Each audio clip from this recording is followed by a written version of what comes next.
वादळी वारा आणि जोराचा पाऊस पडल्यामुळे फळबागांचे, पीक बागाचे आणि ज्वारी पिकाचे मोठ्या प्रमाणात नुकसान झाले आहे. आज आपण पोहरेगावमध्ये आहोत.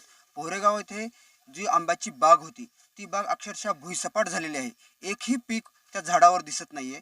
पूर्णतः जमिनीवर आंबा आणि चिक्कू पडलेले दिसतात. अतोनात नुकसान या शेतकऱ्यांचं झालेलं आहे. का रात्रीच्या पावसामुळे फार नुकसान झाले. अजिबात फळ राहिलं नाही झाडाला, सगळं भुईसपाट झाले. ह्याच्या अगोदर 2 दिवसानं पण वादळी वारं सुटलं होतं, पण थोडं पडले होते. रात्रीच्या ह्यानं काहीच राहिलं नाही झाडाला. लेकरा बाळाच्या तोंडचा घास सगळा काढून घेतला. आणि आता लेकर सारखे रडायला लागलेत, आपल्याला आंबे कुठे येतात, आपल्याला आंबे कुठले खायचे, आपण विकत घेऊन खाऊ शकत नाहीत. त्यामुळे आमचं फार नुकसान झाले. त्याच्यामुळं कष्टानं पाणी देऊन त्याच्या झाडाचं जोपासना केली होती चांगली. फळ भरपूर लागले होते ह्यावर्षी. सगळं 2-3 दिवसामध्ये सगळं नुकसान झाले भरपूर. माझ्या वडिलांनी 90 वर्ष वय असताना आवळीची झाडं, चिक्कूची झाडं, संत्रीची झाडं, नारळाची झाडं स्वतः लावून पाणी देऊन तयार केले होते, जोपासले होते.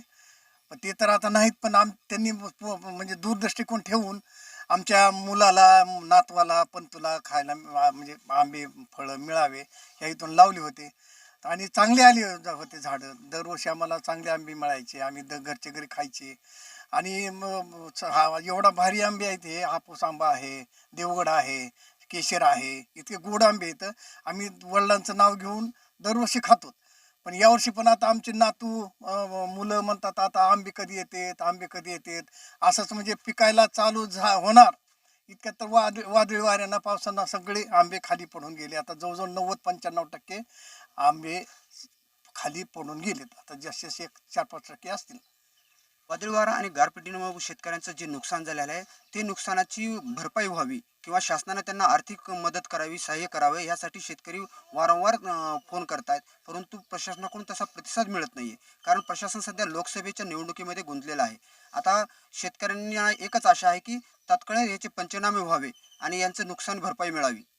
अरुण हांडे, लातूर.